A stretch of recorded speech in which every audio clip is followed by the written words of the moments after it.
Good morning friends. Focus maths அன்போடு வரவேற்கிறது. இன்றைக்கி நம்ம பார்க்க போகிறது டாபிக் பார்த்திங்கன்னா Tamil Nadu state board 10th relation and ஃபங்க்ஷனுடைய கண்டினியூட்டி. இதுக்கு முந்தின வீடியோ பார்த்திங்கன்னா டைப் ஆஃப் ஃபங்க்ஷன் பார்த்தோம். இப்போ எதை பார்க்க போகிறோம் அப்படின்னா ஸ்பெஷல் கேசஸ் ஆஃப் ஃபங்க்ஷன்.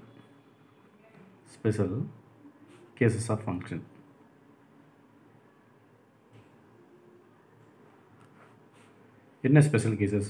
முன்னாடி 1 to 1, on to, into function, many to 1, அப்புறம் பைஜெக்டிவ் ஃபங்க்ஷன் இதெல்லாம் பார்த்தோம்.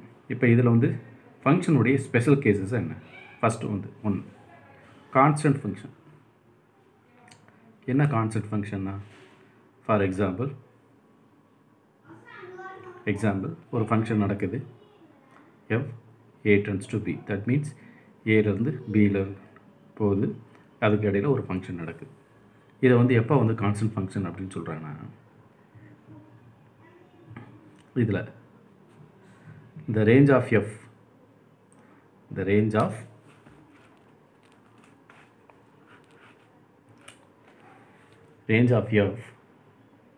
contain only one element. that means என்ன சொல்கிறாங்க அப்படின்னா, இதில் f of x, for example function f of x is equal to c, that means constant, some values ஏதாவது ஒன்று இருக்கலாம்.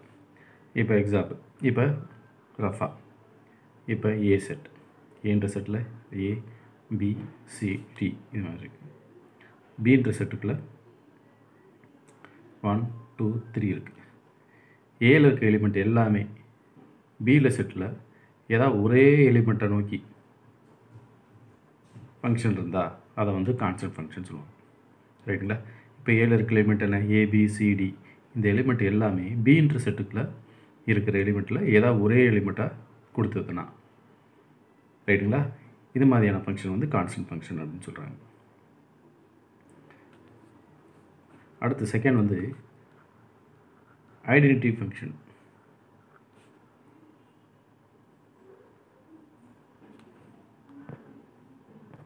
இப்போ ஐடென்டிட்டி ஃபங்க்ஷன் என்னென்னா, இதில் ஃபங்க்ஷன் A2 ஜென்ரலாக நம்ம பார்த்தோம். இதில் ஏல இருக்க set element is always equal to பின்ற செட்டில் இருக்கணும். இது மாதிரி இருந்தால் தான் இந்த ஃபங்க்ஷன் ஐடென்டிட்டி ஃபங்க்ஷன் சொல்ல முடியும். இப்போ என்னென்ன சொல்கிறாங்கன்னா, identity function A itself அப்படின்னு சொல்லுவாங்க. A function for a set A itself if of on the set. That means என்ன சொல்கிறாங்கன்னா, ஏன்ற செட்டுக்குள்ள எழுதலாம். இப்போ சப்போஸ் ஏல ஒரு எலிமெண்ட் 1 2 3, பியில் செட்டுக்குள்ள இருக்கிற எலிமெண்ட் இஸ் ஆல்வேஸ் 1 2 3. சப்போஸ் ஒரு ஃபங்க்ஷன் ஒன்றுக்கு நடையில் நடக்குது, இதுக்கு இடையில ஃபங்க்ஷன் நடக்குது, அப்போ 1 கொடுத்தனா ஆட்டோமேட்டிக்கலி 1 வேல்யூ தான். இங்கே சப்போஸ் 2 அப்படின்னு கொடுத்தனா இதனுடைய ஃபங்க்ஷன் 2 ஆலே கொடுக்கணும் மீனிங். இப்போ 3 இது ஆட்டோமேட்டிக்கலி கிவ்ஸு 3. அப்போ ஒரு ஃபங்க்ஷனுக்கு 2 செட்டுக்குள்ள இடையிலே நடக்கிற ஃபங்க்ஷன் ஏன்ற செட்டுக்குள்ள என்ன எலிமெண்ட் இருக்கோ அதே எலிமெண்ட் தான் பியில் செட்டிலே இருக்கும். அதே மாதிரி ஏன்ற செட்டுக்குள்ள 2 இருந்தால் அங்கேயும் 2, ஏன்ற செட்டுக்குள்ள 3 இருந்தால் அதே செட்டுக்குள்ள பி. அப்போ இதில் என்னென்னா, எ ஃபங்க்ஷன் ஒரு ஃபங்க்ஷன் ஏல நடக்குதுன்னா அதே ஃபங்க்ஷனுக்குள்ள எலிமெண்ட்டு ஏ இட் செல்ஃபாக தான் இருக்கும் அப்படின்னு சொல்கிறாங்க. மேக்ஸிமம் 2 செட்டும் ஈக்குவலாக இருக்கும். ஈக்குவலாக இருந்தால் தான் இந்த ஃபங்க்ஷன் ஈஸியாக நடக்கும், ஐடென்டிட்டி ஃபங்க்ஷன். ரைட்டுங்களா? அடுத்து என்ன பார்க்குறோன்னா, ரியல் வேல்யூ ஃபங்க்ஷன். இப்போ ஒரு function F A tends to be அப்படின்னா, the range of f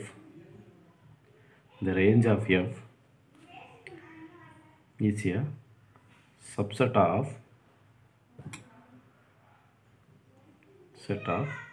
all real number.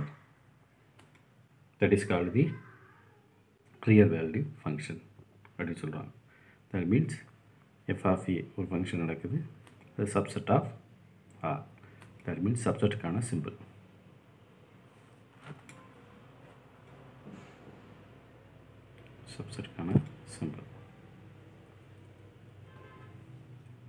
இதான் ரியல் வேல்யூ ஃபங்க்ஷன். அடுத்தது என்ன பார்க்க போகிறோம்னா composition of the function. Suppose ஒரு function f tends to a to b நடக்குது. இன்னொரு function g tends to b to c நடக்குது. ரைட்டுங்களா? இந்த ஃபங்க்ஷன் a to b, இந்த ஃபங்க்ஷன் பிலேருந்து நெக்ஸ்ட்டு c, இது மாதிரி நடக்குது. இப்போ இதில் வந்து காம்போசிஷன் ஆஃப் ஃபங்க்ஷனில் இதில் வந்து 2 ஃபங்க்ஷன்ஸ் இருக்குது. இந்த 2 ஃபங்க்ஷன் காம்போசிஷன் ஆஃப் 2 ஃபங்க்ஷனில் எப்படி வரும் அப்படின்னு பார்த்தீங்கன்னா g of f of x equal to g f of x. இதுதான் காம்போசிஷன் ஃபங்க்ஷன் சொல்லுவாங்க. ரைட்டுங்களா? இந்த சிம்பிள் ஜென்ரலாக எப்படி சொல்லுவாங்கன்னா g small 0 and f composition of 2 function. இந்த composition of 2 function not commutative. not commutative na enna? f of g it's not always equal to g of f. அதாவது f of composition of 2 function f and g is not always equal to composition of 2 function g of f. ரைட்டுங்களா? இது some போடும்போது கொஞ்சம் உங்களுக்கு நல்லா புரியும். இந்த composition of function வந்து எப்போ எக்ஸிஸ்ட் ஆகும் அப்படின்னு பார்த்தீங்கன்னா range of f is a subset of domain of g இருக்கும்போது தான் இந்த காம்போசிஷன் ஆஃப் ஃபங்க்ஷன் வந்து எக்ஸிஸ்ட் ஆகும். இந்த ஒரு பாயிண்ட் நான் வச்சுக்கோங்க. அடுத்து காம்போசிஷன் ஆஃப் 3 ஃபங்க்ஷன். ஏற்கனவே பார்த்தது composition of 2 function f and g வந்து பார்த்தோம். இப்போ காம்போசிஷன் ஆஃப் 3 ஃபங்க்ஷன் இது எப்படி இருக்கும்? ஃபார் எக்ஸாம்பிள் fன்ற ஃபங்க்ஷன் a to b, அடுத்து வந்து gன்ற ஃபங்க்ஷன்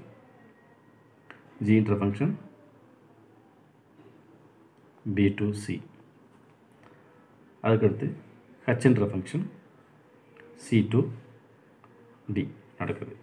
அதாவது fன்ற ஃபங்க்ஷன் a to b, அதுக்கடுத்து b to c, அதுக்கடுத்து c to d, இது மாதிரி நடக்கிறது தான் composition of the 3 function. That means f and f g h, that is 3 function வந்து இருந்துச்சுன்னா அதை காம்போசிஷன் ஆஃப் 3 ஃபங்க்ஷன் சொல்லுவாங்க. இந்த காம்போசிஷன் ஆஃப் 3 ஃபங்க்ஷன்ஸுக்கு இஸ் ஆல்வேஸ் அசோசியேட்டிவ். எப்படின்னா என்னென்னா f 0 of functions it's equal to f g vice, that is equal. அது composition of 3 function இது வந்து பார்த்திங்கன்னா அசோசியேட்டிவாக இருக்கும், நாட் அ கம்யூனிட்டிவாக இருக்காது.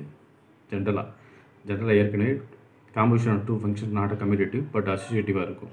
அதே மாதிரி தான் same composition of 3 function is also associative but not a கம்யூனிட்டிவ்னா இந்த 2 வேல்யூ வந்து நாட் ஈக்குவலாக வந்து இருக்கும் அப்படின்னு சொல்கிறது.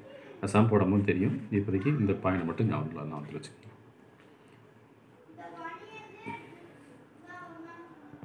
அடுத்து பார்த்திங்கன்னா இந்த ஃபங்க்ஷன் வந்து கிராஃபிக்கல் ரெப்ரசன்டேஷனில் எப்படி பண்ணுறாங்க அப்படின்னு சொல்லியிருக்காங்க. இப்போ வந்து கிராஃபிக்கல் ரெப்ரசன்டேஷனில் இந்த ஃபங்க்ஷன் வந்து எப்படி டெரைவ் பண்ணுறது? ஃபார் எக்ஸாம்பிள் இப்போ லீனியர் ஃபங்க்ஷன் ஃபஸ்ட்டு வந்து லீனியர். இந்த லீனியர் ஃபங்க்ஷனில் என்னது 2 டைப் சொல்கிறாங்க, identity function and additive inverse functions. இப்போ ஃபஸ்ட்டு வந்து ஐடென்டிட்டி ஃபங்க்ஷன் என்னென்னு பார்ப்போம். இதில் ஃபங்க்ஷன் இப்போ ஜென்ரலாக லீனியர் ஃபங்க்ஷன் என்ன? Linear equations. ஃபார் எக்ஸாம்பிள் இதை ஃபஸ்ட்டு தெரிஞ்சுக்கோங்க. லீனியர் ஈக்குவேஷன் என்ன ஃபார்மில் இருக்கும்? General form of linear equation ax + b. That means 2 constant இருக்கும், ஒரு சிங்கிள் வேரியபிள் இருந்தால் அதை லீனியர் ஈக்குவேஷன்ஸ் முன்னாடி சின்ன கிளாஸில் படிச்சிருப்பீங்க. இதை வந்து கிராஃபிக்கல் ரெப்ரசன்டேஷனில் நம்ம இந்த பாயிண்ட் வச்சு படிக்கிறது தான். இப்போ சப்போஸ் ஒரு ஃபங்க்ஷன் நடக்குது real number to real number, that means real number ஆர்னு சொல்லுவோம். ஜென்ரலாக ஏற்கனவே பழைய வீடியோவில் பார்த்துருப்பீங்க. அதேமாதிரி ஒரு ஃபங்க்ஷன் ரியல் நம்பர் ஸ்டார்ட் பண்ணி ரியல் நம்பர்லேயே முடியுது அப்படின்னு சொல்கிறாங்க. இதில் வந்து ஃபங்க்ஷன் எப்படி இருக்குன்னா f of x = x இருந்தால் அது எப்படி இருக்கும்? ஃபார் எக்ஸாம்பிள் இப்போ வந்து என்ன x = 1 இருந்தால் f of x என்ன? f of 1 வந்து ஆல்வேஸ் 1. அடுத்து x = 2 இருந்தால் f of x = f of 2 = 2. x = 3 இருந்தால் f of 3 = 3. That means x = 1 இருந்தால் தட் மீன்ஸ் ஏன் அப்படி சேமாக வருதுன்னா f of x = நம்ம எக்ஸ்ன்னு தான் வச்சுருக்கோம். இப்போ x = 1 இருந்தால் f of 1 = 1, x = 2 இருந்தால் x 2, 3 இருந்தால் 3. இப்போ கிராஃபிக்கல் ரெப்ரசன்டேஷன் நம்ம போடும்போது எப்படி போடுவோம்? ரைட்டா? இது எக்ஸ் ஆக்சிஸ், இது Y axis. Y is equal to F of X அப்படின்னு வச்சோம்னா சப்போஸ் 1 2 3னா இங்கே 1 2 இந்த இடத்துல 3. அப்போ 1 to 1னா இந்த பாயிண்ட், 2 to 2 to 2னா இந்த பாயிண்ட், 3 to 3னா இந்த பாயிண்ட். அப்போ 1 to 1 2 to 2 3, 3. அப்போ இது எப்படி வருது? ஒரு லீனியர் ஈக்குவேஷன்ஸாக வருது. இது லைனுடைய ஈக்குவேஷன்ஸ் தான் லீனியர் ஈக்குவேஷன் சொல்லுவாங்க. ரைட்டுங்களா? இது அப்படியே கிராஸ் பண்ணி போகும். Suppose x is equal to -1னா f of X is equal to -1 இது மாதிரி போகும். ரைட்டுங்களா? அப்போ லீனியர் ஈக்குவேஷன்ஸ், அப்போ லீனியர் ஈக்குவேஷன் ஃபார்ம் வந்து ஜென்ரலாக ஏஎக்ஸ் ப்ளஸ் பி ஃபார்மில் வரும். ஒரு ஃபங்க்ஷன் ரியல் நம்பர் ஸ்டார்ட் பண்ணி ரியல் நம்பரே கிடச்சதுன்னா அந்த ஃபங்க்ஷன் லீனியர் ஈக்குவேஷனில் நம்ம இது பண்ணிக்கலாம். ரைட்டுங்களா? இதில் செகண்ட் என்ன சொல்கிறாங்கன்னா additive inverse function. Additive inverse function. இதில் என்ன additive inverse function? Date same தான். ஒரு function start from real number to real நம்பராக இருக்குது.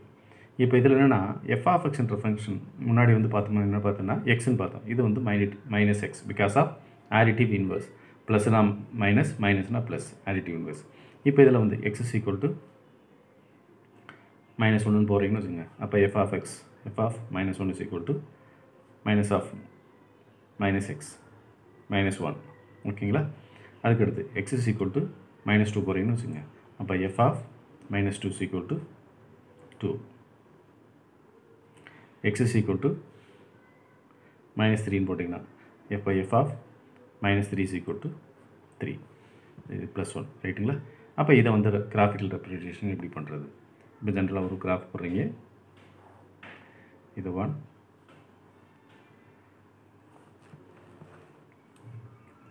2 3 4. இந்த இடத்துல -1 -2 -3. இந்த இடத்துல -1 -2 -3. இந்த இடத்துல 1 2 3. அப்போ பாயிண்ட் குறிச்சோம்னா எக்ஸ் இஸ் ஈக்குவல் டு -1னா எக்ஸ் இஸ் ஈக்குவல் டு -1னா எஃப்எக்ஸின் ஒய்யினுடைய வேல்யூ என்ன? Is always 1. அப்போ இந்த பாயிண்ட். அப்போ எக்ஸ் இஸ் ஈக்குவல் டு -2னா ஒய்யினுடைய பாயிண்ட் இந்த பாயிண்ட். அதே மாதிரி போகும். அதே மாதிரி இந்த பாயிண்ட், இந்த பாயிண்ட், இந்த பாயிண்ட். அப்போ இந்த லைன் எப்படி வரும்? இது மாதிரி வரும். ரைட்டுங்களா? இதை தான் வந்து பார்த்தீங்கன்னா ஆடிட்டிவ் இன்வர்ஸ் ஃபங்க்ஷன். சாரி, இது வந்து லைன் அவர் கரெக்டாக இது பண்ண முடியல, அதனால் பண்ணிக்கோங்க, அசியூம் பண்ணிக்கோங்க. ரைட்டுங்களா? அப்போ இப்போ பார்த்தீங்கன்னா கிராஃபிக்கல் ரெப்ரசன்டேஷன் என்ன பார்த்தோம்? லீனியர் ஃபங்க்ஷன் பார்த்தோம். லீனியர் ஃபங்க்ஷனில் 2 டைப் ஐடென்டிட்டி ஃபங்க்ஷன்ஸ். ஃபஸ்ட்டு இப்போ சொன்னது ஐடென்டிட்டி ஃபங்க்ஷன், செகண்ட் வந்து ஆடிட்டிவ் இன்வர்ஸ் ஃபங்க்ஷன்ஸ். ரைட்டுங்களா? அடுத்தது ஐடென்டிட்டி இன்வர்ஸ் ஃபங்க்ஷன் அந்த பாயிண்ட் எழுதலை, அதனால் இது நான் வச்சுருங்க. அப்போ ஐடென்டிட்டி இன்வர்ஸ் ஃபங்க்ஷன்னா எக்ஸுடைய என்ன வேல்யூ இருக்கோ அதே தான் வந்து ஃபங்க்ஷன் நடக்கும்போதும் அதே வேல்யூ தான் ரெப்ரசென்ட் பண்ணணும். அப்போ எக்ஸ் இஸ் ஈக்குவல் டு 1னா f of X is equal to 1, x is equal to 2னா f of X is equal to 2, x is equal to 3னா எஃப் ஆஃப் எக்ஸ் ஈக்குவல் 3. அப்போ கொடுக்குற value real value கொடுக்குற ஒரு real value எடுக்கிறோம். அந்த real value திருப்பி சேமாக வந்து வந்துச்சுன்னா இதை வந்து ஐடென்டிட்டி ஃபங்க்ஷன் சொல்லுவாங்க. அந்த ஐடென்டிட்டி ஃபங்க்ஷன் கிராஃப் வந்து ஜென்ரல் இது மாதிரி போட்டோம்னா இது மாதிரி வரும். ரைட்டுங்களா? அடுத்து மாடலஸ் ஆர் அப்சல்யூட் வேல்யூ. இப்போ சின்ன கிளாஸில் படிச்சிருப்போம். மாடலஸ் என்ன? For example modulus of x ஈக்குவல்னா √(x²). That means x. இது மாதிரி வந்து படிச்சிருப்போம். ரைட்டுங்களா? ப்ளஸ் ஆர் மைனஸ் எக்ஸ்னு வந்து படிச்சிருப்போம். இப்போ இதிலே வந்து கிராஃபில் வந்து எப்படி வந்து போடுறது ஃபங்க்ஷனில். இப்போ ஃபங்க்ஷன் இதில் எப்படி இருக்குன்னா function real number 2 0 to infinity. Because ஏன் இங்கே ஓப்பன் இன்டர்வல் போடுறாங்கன்னா அது வந்து க்ளோஸ்டாக போட்டோம்னா ஆட்டோமேட்டிக்லி கவுண்டபிள் ஆர் ஃபைனட் நம்பராக மாறிக்கணும். இப்போ இன்ஃபினிட்டி போட்டோம்னா இன்ஃபினிட்டி கண்டினியூவாக அது மாதிரி போயிட்டு இருக்கணும். இதில் ஃபங்க்ஷன் எப்படி இருக்கும்னாங்கன்னா மாடலஸில் இருக்கும். Modulus for example modulus x அப்படின்னு எடுத்துட்டிங்கன்னா இந்த மாடலஸ் ஆஃப் x². இதை சிம்பிளிஃபை பண்ணால் ப்ளஸ் ஆர் மைனஸ் எக்ஸ். இதில் ப்ளஸ் எக்ஸ் எப்போவுமே x greater than 0. That means positive வேல்யூவாக இருக்கும். இதே மைனஸ் எக்ஸ்ன்னு எடுத்திங்கன்னா எக்ஸினுடைய வேல்யூ நெகட்டிவ் வேல்யூவாக இருக்குன்னு அர்த்தம். ரைட்டுங்களா? இந்த பாயிண்ட் நல்லா ஞாபகத்தில் வச்சுங்க. ப்ளஸ் எக்ஸ்னால் 0 விட அதிகமாக இருக்கும். அதுதான் இந்த symbol. X greater than or equal to 0. Minus எக்ஸ்னால் x less than or equal to 0. For example இப்போ எக்ஸ் இஸ் ஈக்குவல் டு 1 எடுத்திங்கன்னா எஃப் ஆஃப் எக்ஸ்ன்ற ஃபங்க்ஷன் என்னதுக்கும் 1. X is equal to -1. F of x எடுத்துங்க, எக்ஸ் இஸ் ஈக்குவல் டு 2 இது மாதிரி எடுத்திங்கன்னா அப்போ எஃப் ஆஃப் எக்ஸ்ன்ற வேல்யூ என்னென்னா மாடலஸ் ஆஃப் இப்போ 2 போட்டிங்கன்னா இப்போ 2 square modulus of 2 square root of 4 that means plus or minus 2 இதில் எடுத்திங்கன்னா ப்ளஸ் ஆர் மைனஸ் 1 இதோட தேவையில்லை ரைட்டுங்களா, இதோட தேவையில்லை. அப்போ f of X is equal to plus or minus 1 அப்போ இது மாதிரி வரும். Next x is equal to 3 எடுத்திங்கன்னா that means f of 3 is equal to modulus of 3 that means 3 square is equal to plus or minus 3. அப்போ இதை கிராஃபில் நம்ம வரையணும். ஃபார் எக்ஸாம்பிள் கிராஃபில் வரைகிறீங்க 1 2 3 minus 1 minus 2 minus 3 1 2 3 இது வந்து minus 1 minus 2 minus 3. இப்போ x is equal 1 இருந்தால் வேல்யூ என்ன, இந்த ஒரு பாயிண்ட், இங்கே ஒரு பாயிண்ட், இங்கே ஒரு பாயிண்ட், அதே மாதிரி கண்டுபிடிச்சிங்கன்னா plus or minus 3 x is equal 1 இருந்தால் ப்ளஸ் 1 இது மாதிரி வரும். அப்போ கிராஃப் வந்து எப்படி வரும், இதே மாதிரி. இதை தான் வந்து பார்த்திங்கன்னா modulus or absolute value of functions, absolute value of the function சொல்லுவாங்க. இந்த modulus and absolute value of the function வந்து not a linear function. Because of நம்ம லீனியர் ஃபங்க்ஷன் என்ன பார்த்தோம், ஐடென்டி ஃபங்க்ஷன், ஆட் ஆடிட்டிவ், அப்புறம் இன்வர்ஸ் ஆடிட்டிவ் ஃபங்க்ஷன் வந்து பார்த்தோமா. இது வந்து not a linear function because combination of 2 linear function வந்து இருக்கும் இதில். ஏன்னா modulus of f x is equal to modulus of X is equal to plus x and minus x ரெண்டு வந்து சேர்ந்துருக்கனால it's not a linear function. அடுத்து quadratic function. இந்த function same function தான், real number r to R.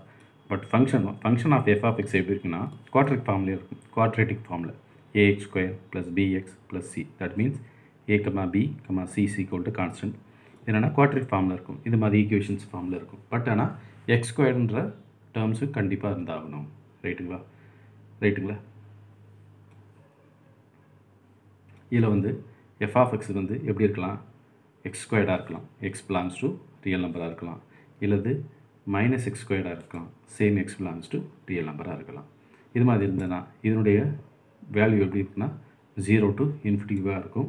இதனுடைய value -∞ to 0 வந்து இருக்கும். அடுத்து cubic function. Cubic function start from real number to real number. That means ஏவும் ரியல் நம்பராக இருந்தால் பியும் ரியல் நம்பராக தான் இருக்கணும். இதில் ஃபங்க்ஷன் வந்து எப்படி இருக்கணும்னா கியூபிக் ஃபார்மில் இருக்கணும். That means cubic equation, quadratic equation சொல்கிற மாதிரி இதில் கியூபிக் ஈக்குவேஷன் என்ன ஃபார்மில் இருக்கும், F of X is equal to ax cube plus bx square plus cx plus d இந்த மாதிரி ஃபார்மில் இருக்கும். பட் எஃப் ஆஃப் எக்ஸ்ன்ற ஃபங்க்ஷன் வந்து மினிமம் எப்படி இருக்கணும், இந்த டேர்மில் கியூபில் வந்து கண்டிப்பாக வந்து இருந்தாகணும். மீதி டேர்ம் இருக்கோ இல்லையோ, பட் கியூன்ற ஃபங்க்ஷன் முன்னாடி சொன்ன மாதிரி குவாட்ரேட்டிக் ஃபங்க்ஷனில் எஃப் ஆஃப் எக்ஸ் வந்து கம்பல்சரி எக்ஸ் ஸ்கொயர்ன்ற டேர்ம் இருக்கிற மாதிரி கியூபிக் ஃபங்க்ஷனில் எஃப் ஆஃப் எக்ஸ் வந்து எக்ஸ் கியூபிக் டேர்ம் வந்து கம்பல்சரி வந்து இருந்தால் தான் இதை வந்து கியூபிக் ஃபங்க்ஷன் சொல்லுவாங்க. இந்த கியூபிக் ஃபங்க்ஷன் ஜென்ரலாக எப்படி வரும், கிராஃபில் பார்த்தீங்கன்னா இது மாதிரி ஷேப்பில் வரும். இது மாதிரி ஷேப்பில் வரும். அந்த ஷேப் மட்டும் நான் ஒத்து வச்சுங்க. பட் இதெல்லாம் வந்து நிறையா உங்களுக்கு கொஸ்டின்ஸ்லாம் இது மாதிரி கேட்க மாட்டாங்க. அடுத்து ரெசிப்ரோக்கல் ஃபங்க்ஷன். இப்போ நம்ம பார்க்க போகிற ரெசிப்ரோக்கல் ஃபங்க்ஷன். இந்த ரெசிப்ரோக்கல் ஃபங்க்ஷனோட ரியல் நம்பர் முன்னாடி பார்த்தது F real number to real number. But இதில் வந்து பார்த்தீங்கன்னா F function start from R minus 0 that means real number -3 -2 இது மாதிரி எடுத்துக்கோங்க. 0 தவிர்த்து இதை மட்டும் விட்டுட்டு 1 2 3 இது மாதிரி இருக்கணும். அப்போ 0ன்ற எலிமெண்ட்டை மட்டும் இல்லாமல் மீதி இருக்கிற ரியல் நம்பர்லேருந்து 2 ரியல் நம்பர் இது மாதிரி ஃபங்க்ஷன் வந்து பார்த்திங்கன்னா அதான் ஃபங்க்ஷன் வந்து ரெசிப்ரோக்கல் ஃபங்க்ஷன் சொல்லுவாங்க. இதில் எஃப் ஆஃப் எக்ஸினுடைய வேல்யூ 1/x தான் இருக்கணும். Because of F of X equal to எக்ஸ்னு வச்சிங்கன்னா இதனுடைய ரெசிப்ரோக்கல் எப்படி இருக்கும், 1/x தான் இருக்கும். ரெசிப்ரோக்கல் எப்படி இருக்கும், 1/x தான் இருக்கும். அப்போ ரெசிப்ரோக்கல் வரும்போதும் எந்த ஒரு ஃபங்க்ஷனும் 0ன்ற எலிமெண்ட் இருக்காது. பிகாஸ் ஆஃப் ஏன் அப்படின்னா இப்போ சப்போஸ் எக்ஸுடைய வேல்யூ 0வாக எடுக்கிறீங்கன்னு வச்சுங்க. அப்போ எஃப் ஆஃப் எக்ஸில் அப்ளை பண்ணிங்கன்னா ஆட்டோமேட்டிக்கலி 1/0 தட் மீன்ஸ் 1/0 ஆட்டோமேட்டிக்கலி இன்ஃபினிட்டியாக மாறிடும். அப்போ அந்த ஃபங்க்ஷன் வந்து கரெக்டாக எந்த இடத்துல நடக்குதுன்னு கரெக்டாக வந்து சொல்ல முடியும். அதனால தான் இந்த function start from R minus 0 to R. That means real number எடுக்கிறீங்க ஏன்ற செட்டில், ஏன்ற செட் வந்து ரியல் நம்பராக இருக்குது. அந்த ரியல் நம்பராக 0 மட்டும் விட்டுட்டு மீதி இருக்கிற ரியல் நம்பர் நீங்கள் எடுத்துட்டிங்கன்னா it's always gives the real number கொடுக்கும். சப்போஸ் இதில் 0 நீங்கள் எடுத்துட்டிங்கன்னா ஆட்டோமேட்டிக்கலி இன்ஃபினிட்டியோ வந்து கொடுத்து நீங்கள் மார்க் பண்ண முடியாது.